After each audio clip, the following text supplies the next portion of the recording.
Baik, selamat pagi, siang, sore, dan malam Bapak Ibu dosen serta teman-teman sekalian. Perkenalkan, kami dari program studi teknik industri BINUS online. Pada kesempatan kali ini kami akan mempresentasikan hasil final project pada mata kuliah Research Methodology and Experimental Design. Dan saya memperkenalkan anggota kelompok kami. Yang pertama ada Mas Brian Richard, lalu Joko Arianto, Tobias Cesar Pratama, Agustinus Suharjoko, dan saya sendiri Kevin Farel Rashid. Pada slide ini kami menjelaskan mengenai permasalahan yang menjadi dasar penelitian sekaligus tujuan yang ingin dicapai. Untuk rumusan masalah yang pertama adalah bagaimana metodologi penelitian dapat diterapkan untuk menganalisis permasalahan di bidang teknik industri secara sistematis. Hal ini menjadi dasar karena penelitian tidak hanya mengumpulkan data, tetapi juga mengikuti tahapan penelitian yang benar sehingga hasil yang diperoleh dapat dipertanggungjawabkan. Lalu yang kedua, apakah terdapat hubungan antara tingkat kesadaran ergonomi dengan keluhan muskuloskeletal yang dialami responden? Pada bagian ini, kami ingin mengetahui apakah semakin tinggi pemahaman seseorang mengenai ergonomi akan berpengaruh terhadap berkurangnya keluhan pada sistem muskuloskeletal ini. Berikutnya, rumusan masalah yang ketiga yaitu apakah metode kerja baru mampu meningkatkan produktivitas operator dibandingkan metode kerja sebelumnya. Untuk menjawab pertanyaan tersebut digunakan analisis statistik inferensial sehingga dapat diketahui apakah perbedaannya benar-benar signifikan atau tidak. Lalu untuk rumusan masalah yang keempat adalah apakah jenis mesin dan suhu operasional berpengaruh terhadap kekuatan tarik produk baik secara parsial maupun simultan. Permasalahan ini dianalisis menggunakan metode ANOVA sehingga dapat diketahui pengaruh masing-masing faktor maupun interaksi antar faktor. Untuk rumusan masalah yang terakhir yaitu bagaimana metode statistik seperti uji hipotesis, ANOVA, dan analisis regresi dapat membantu pengambilan keputusan berbasis data. Hal ini menunjukkan bahwa metode statistik memiliki peran penting dalam menghasilkan keputusan yang lebih objektif dibandingkan hanya berdasarkan asumsi. Berdasarkan rumusan masalah tadi, penelitian ini memiliki 5 tujuan utama. Yang pertama adalah menerapkan metodologi penelitian secara sistematis untuk menyelesaikan suatu permasalahan di bidang teknik industri. Yang kedua adalah menganalisis hubungan antara kesadaran ergonomi dengan keluhan muskuloskeletal berdasarkan data penelitian. Yang ketiga yaitu menguji apakah metode kerja baru mampu meningkatkan produktivitas operator menggunakan analisis statistik inferensial. Selanjutnya yang keempat adalah menganalisis pengaruh jenis mesin dan suhu operasional terhadap kekuatan produk menggunakan metode ANOVA. Dan yang terakhir adalah menerapkan analisis regresi untuk mengetahui hubungan antar variabel sehingga dapat memberikan informasi yang mendukung pengambilan keputusan berbasis data. Sebagai kesimpulan, seluruh rumusan masalah dan tujuan penelitian ini merupakan rangkaian materi yang telah dipelajari pada weekly assignment 1 hingga weekly assignment 4 dan menunjukkan penerapan berbagai metode analisis dalam menyelesaikan permasalahan nyata di bidang teknik industri. Baik, saya akan melanjutkan pembahasan dari rekan saya Mas Kevin. Pada penelitian ini, metodologi yang digunakan disusun secara sistematis agar proses penelitian berjalan terarah. Tahap pertama adalah studi literatur, yaitu mengumpulkan dan mengkaji berbagai jurnal serta penelitian terdahulu yang berkaitan dengan Work Related Musculoskeletal Disorder atau WMSDS. Tahap berikutnya adalah persiapan data yang meliputi pengumpulan, seleksi, pengolahan data agar siap untuk dianalisis. Setelah data siap, dilakukan analisis statistik inferensial untuk mengetahui hubungan maupun pengaruh antar variabel berdasarkan data yang diperoleh. Selanjutnya digunakan metode ANOVA dan regresi. Metode ANOVA sendiri digunakan untuk membandingkan perbedaan antara kelompok, sedangkan analisis regresi digunakan untuk melihat seberapa besar pengaruh variabel independen terhadap variabel dependen. Dengan tahapan-tahapan tersebut, penelitian ini diharapkan dapat menghasilkan kesimpulan yang valid dan dapat dipertanggungjawabkan. Mari kita lanjut membahas mengenai prevalensi dan faktor risiko WMSDS. Berdasarkan hasil telaah terhadap 10 artikel jurnal internasional yang diterbitkan pada periode 2023 hingga 2025, diperoleh bahwa prevalensi keluhan WMSDS pada pekerja kantor mencapai 80,81%. Lalu bagian tubuh yang paling sering mengalami keluhan adalah leher sebesar 58,6%, punggung bawah sebesar 52,5%, dan bahu sebesar 37,4%. Faktor risiko utama yang mempengaruhi terjadinya WMSDS adalah faktor biomekanik, seperti postur kerja yang kurang ergonomis dan gerakan yang berulang, serta faktor psikososial seperti stres dan tingginya beban kerja.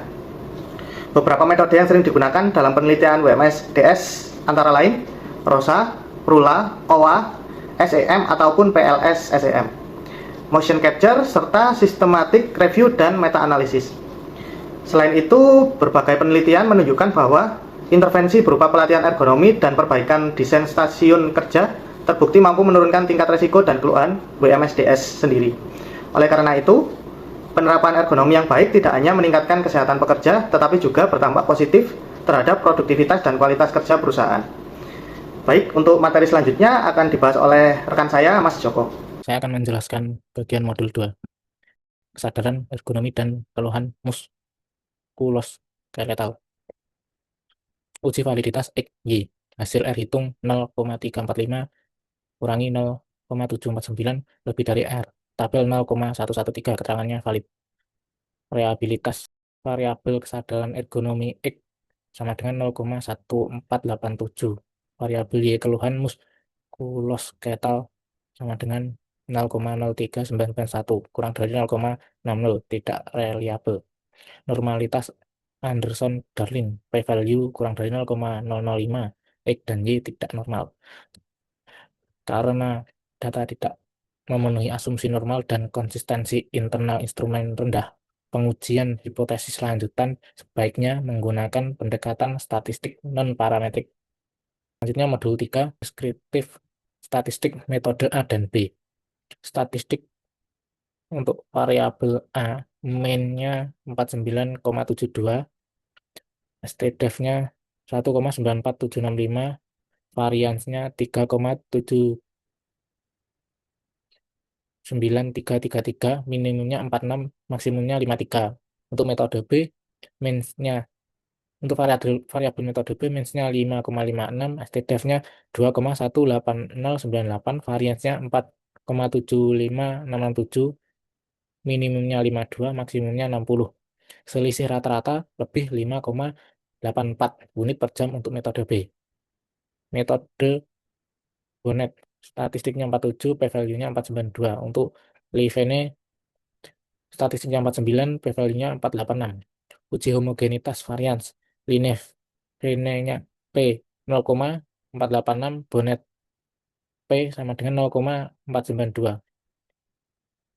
H0 diterima, varian homogen. Independent two sample t-test, T sama dengan min 9,99, DF sama dengan 48, p-value sama dengan 0,00. Jadi H0 ditolak. Interval kepercayaan 95%. Minus 7,016, minus 4,664.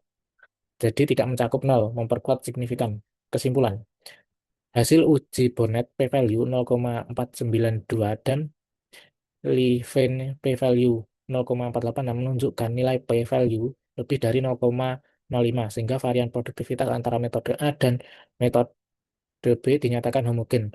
Confidence interval yang mencakup nilai 1 juga memperkuat bahwa tidak terdapat perbedaan varian yang signifikan.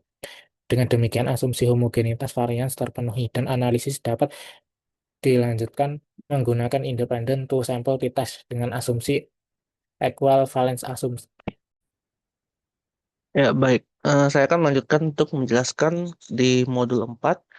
Di modul 4 ini, kami menganalisis tentang pengaruh jenis mesin dan suhu operasional terhadap kekuatan tarik produk menggunakan metode ANOVA dan regresi. Pertama-tama, pada uji one way ANOVA, diperoleh nilai F sebesar 20,61 dengan p-value 0,000. Karena p-value lebih kecil dari 0,05, maka dapat disimpulkan bahwa terdapat perbedaan signifikan kekuatan tarik di antara ketiga jenis mesin yang diuji. Dan selanjutnya, pada two-way ANOVA, hasil menunjukkan bahwa jenis mesin memiliki pengaruh signifikan dengan F 144,0 dan p-value 0,000. Suhu operasional juga berpengaruh signifikan dengan F sama dengan 23,52 dan p-value 0,001. Namun interaksi antara jenis mesin dan suhu tidak signifikan karena p-value 0,634 sehingga kedua faktor tersebut memengaruhi kekuatan tarik secara independen. Dan pada analisis regresi linear yang sederhana, kita memperoleh persamaan seperti yang dapat dilihat, Y sama dengan 45,87 tambah 0,1762 X. Nilai p-value 0,003 menunjukkan bahwa suhu berpengaruh signifikan terhadap kekuatan tarik. Selain itu, nilai R2 sebesar 91,83%, berarti sebagian besar variasi kekuatan tarik dapat dijelaskan oleh suhu. Yang terakhir, pada regresi linear berganda, persamaan yang diperoleh adalah Y sama dengan 2,89 kurang 0,368 X1 plus 1,729 X2. Model ini signifikan dengan p-value 0,000 dan memiliki R kuadrat sebesar 99,42%, sehingga mampu menjelaskan hampir seluruh variasi di data. Namun nilai VIF sebesar 1876 mengindikasikan adanya multikolinearitas yang sangat tinggi, sehingga model perlu dievaluasi lebih lanjut lagi sebelum digunakan untuk pengambilan keputusan. Kesimpulannya, baik jenis mesin maupun suhu operasional berpengaruh signifikan terhadap kekuatan tarik, sedangkan interaksi keduanya tidak signifikan. Model regresi juga menunjukkan kemampuan prediksi yang sangat baik, meskipun perlu memperhatikan masalah multikolinearitas. Kami lanjutkan dengan kesimpulan dan saran. Setelah melakukan praktikum, dapat ditarik beberapa kesimpulan sebagai berikut. Yang pertama, studi literatur ergonomi menunjukkan bahwa prevalensi work-related musculoskeletal disorders atau WMSDS masih tinggi, terutama pada leher, punggung bawah, dan bahu. Faktor biomekanik serta psikososial menjadi penyebab utama, sedangkan penerapan ergonomi terbukti efektif dalam menurunkan risiko gangguan muskuloskeletal. Yang kedua, persiapan data dan analisis menunjukkan bahwa seluruh indikator penelitian valid, namun instrumen belum reliable. Selain itu, data tidak berdistribusi normal sehingga analisis lanjutan lebih tepat menggunakan metode statistik non-parametrik. Yang ketiga, statistik inferensial dan uji hipotesis membuktikan bahwa penerapan metode kerja baru atau metode B meningkatkan produktivitas operator secara signifikan sebesar 5,84 unit per jam dengan asumsi bahwa homogenitas varians telah terpenuhi. Yang keempat, analisis ANOVA dan regresi menunjukkan adanya perbedaan signifikan kekuatan tarik antar mesin, pengaruh signifikan jenis mesin dan suhu operasional tanpa interaksi, serta suhu cetakan berpengaruh positif terhadap kekuatan tarik. Model regresi berganda tergolong baik, namun dipengaruhi oleh multikolinearitas yang menyebabkan uji parsial kurang valid. Kemudian untuk saran-saran dan dapat diberikan, yang pertama, menyempurnakan instrumen penelitian dengan merevisi kuesioner, memperjelas skala pengukuran, serta menghilangkan butir pertanyaan yang ambigu agar validitas dan reliabilitas instrumen meningkat.